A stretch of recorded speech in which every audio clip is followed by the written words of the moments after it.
बिहार विधानसभा के चुनाव में सिवान सीट इस बार किस पाले में जा रही है, इसको लेकर के अब लगातार सवाल उठ रहे हैं और ऐसे में हम आपको सबसे बड़ा रुझान आज बताने जा रहे हैं। ऐसा इसलिए क्योंकि सिवान की लड़ाई अब की बार त्रिकोणीय है और ऐसे में जीत के सबसे ज्यादा आसार किसके हैं, यानी जो जनता है वो किसके पक्ष में अब समर्थन कर रही है, सीधा सीधा आपको बताएंगे। सबसे पहले आप इस चीज को समझिए कि अवध बिहारी चौधरी जो हैं वो अब की बार आरजेडी से यानी महागठबंधन ब्लॉक की तरफ से यहाँ पर चुनावी मैदान में है। इसी सिवान सीट से अब की बार मंगल पांडे जो बीजेपी के नेता हैं, स्वास्थ्य मंत्री हैं और बीजेपी के बहुत बड़े कद्दावर नेता हैं, इनको अब की बार पहली बार सिवान सीट से चुनाव लड़ने का मौका मिला है।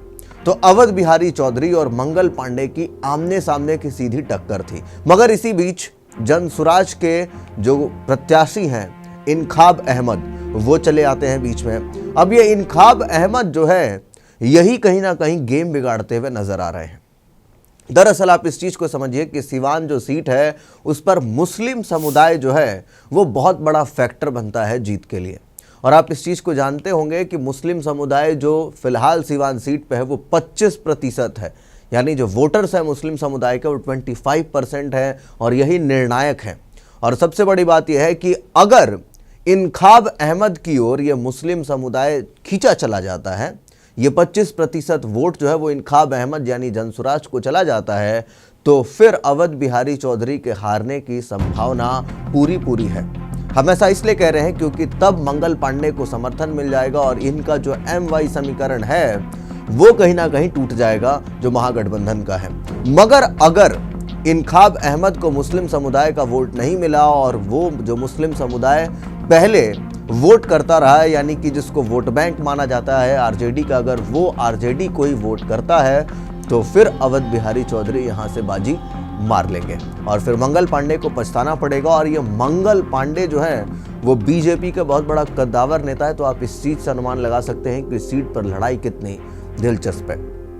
अब एक और चीज समझिए कि सिवान जो है इस पर ओसामा जो शहाबुद्दीन का लड़का है, ओसामा जो कि अब की बार चुनाव भी लड़ रहे हैं वो, तो ओसामा का भी बहुत बड़ा प्रभुत्व है यहाँ पर और कहीं ना कहीं आरजेडी ने ओसामा को टिकट दिया है अब की बार।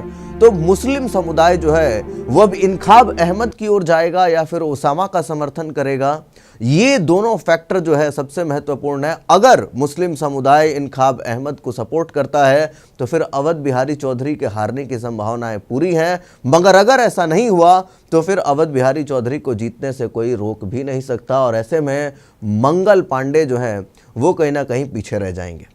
अब इस चीज को समझिए कि अगर हम सिवान की बात करें तो सिवान की राजनीति में उलटफेर चलता रहा है, कोई नई बात नहीं है।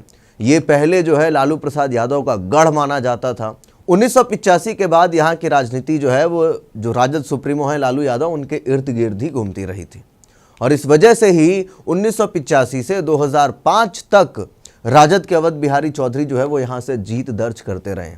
यानी इस चीज को समझिए कि जो अवध बिहारी चौधरी हैं उनके लिए एक सबसे बड़ा प्लस पॉइंट ये है कि वो इसी क्षेत्र से हैं और वो इस क्षेत्र से 6 बार विधायक बन चुके हैं और अब भी वो विधायक हैं। तो इस चीज को देखिए कि उनका स्ट्रांग होल्ड जो है जमीन पर वो कितना रहा होगा। लेकिन ये कमजोर भी हुआ बाद में, क्योंकि 1985 से 2005 तक तो यहाँ पर राजद जीती। अवध बिहारी चौधरी जो है वो कई दलों से जीते हैं, ये राजद में भी थे, फिर उसके बाद ये जनता पार्टी से भी एक बार जीते हैं। तो इस चीज को समझिए कि अवध बिहारी चौधरी की पकड़ यहाँ से कैसी है। लेकिन वर्ष 2005 के फरवरी महीने में जब चुनाव हुए तो ये बीजेपी के व्यासदेव ने यहाँ से जीतकर नया समीकरण सेट किया, यानी कि बीजेपी ने जो समीकरण सेट किया था वो यहाँ पर चल गया और इसके बाद लालू यादव के हाथ से ये सीट निकल गई थी और फिर उसके बाद 2010-2015 लगातार जीत जो है वो जारी रही। लेकिन उसके बाद 2020 में यहाँ से फिर से राजद की वापसी हो गई और अवध बिहारी चौधरी जो है वो फिर से विधायक बन गए। यानी कि एक बात तो तय है कि अवध बिहारी चौधरी बहुत कद्दावर नेता हैं, राष्ट्रीय जनता दल से आते हैं और अब की बार आरजेडी ने उन्हीं को टिकट दिया है। तो ये साफ संदेश दे रहा है और कहीं ना कहीं मंगल पांडे के ऊपर अब बहुत बड़ा प्रेशर है।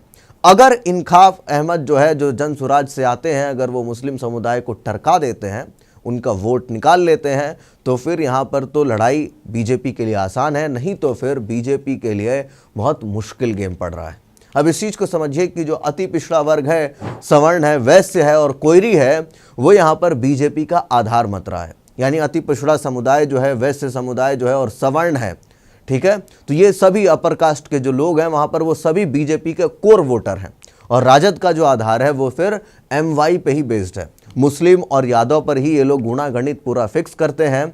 और जातीय मतों के गणित की बात करें तो मुस्लिम समुदाय के 50,000 यानी जो 25% लोग हैं वो 50,000 लोग हैं, और यादव समुदाय के 30,000 राजद की मूल ताकत है। ये 80,000 लोग जो हैं ये तो राजद के हैं ही। अब यहीं पर सेंध लग सकती है, अगर इनखाब अहमद जो हैं, जो कि जनसुराज से हैं, वो अगर कुछ वोट काट लेते हैं मुस्लिम समुदाय का, तो फिर यहाँ पर पासा पलट जाएगा। और इस चीज़ को समझिए कि बीजेपी की जो सोशल इंजीनियरिंग है उस चीज़ को हम आपको बताते हैं। जो सवर्ण के 25,000 वोट हैं वो बीजेपी को अमूमन यहाँ से मिलते हैं, वैसे के जो 70,000 वोट हैं वो यहाँ पर मिलते हैं। और इसी के साथ जो जनता दल यूनाइटेड के कुर्मी कोयरी हैं वो भी अपनी पकड़ जो है यहाँ पर, क्योंकि अब देखिए जनता दल यूनाइटेड जो है और भारतीय जनता पार्टी ये दोनों एक साथ है, तो यहाँ पर जो कुर्मी कोयरी है वो भी तो वोट देगा ना जी बीजेपी को।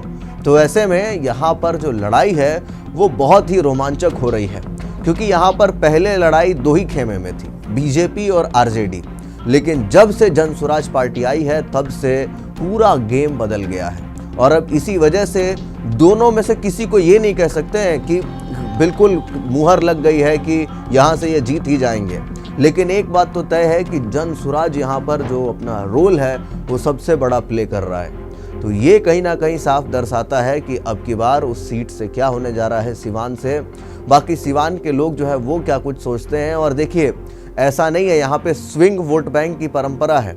आप इस चीज़ को देखिए, 85 से लेकर के 2005 तक लगातार लालू जी यहाँ से जीते, 2005 से 15 तक 3 बार बीजेपी जीती, और उसके बाद 20 में जब चुनाव हुए तो फिर लालू जी के पास ये चला गया। तो ये अदला बदली चल रही है। मगर जनसुराज इसमें कितना नुकसान पहुंचाता है, जनसुराज किसका क्या गेम बिगाड़ता है, ये देखने वाली बात होगी। या फिर ओसामा जो है वो मुस्लिम समुदाय को कन्विंस कर जाते हैं कि वो RJD को ही वोट दें, बटे नहीं, तो फिर यहाँ पर गेम जो है मंगल पांडे के लिए बिगड़ जाएगा। मंगल पांडे बहुत बड़े नेता हैं बीजेपी के, अभी स्वास्थ्य मंत्री हैं, तो आप इस चीज़ से अनुमान लगा सकते हैं कि मंगल पांडे कितनी ताकत लगा रहे होंगे उस सीट से जीतने के लिए। बहरहाल जो सिवान के लोग देख रहे हैं इस वीडियो को, वो क्या कुछ सोचते हैं कि कौन जीतेगा, कौन बाजी मार रहा है अब की बार, कमेंट बॉक्स में अपनी राय लिख करके ज़रूर दें। धन्यवाद।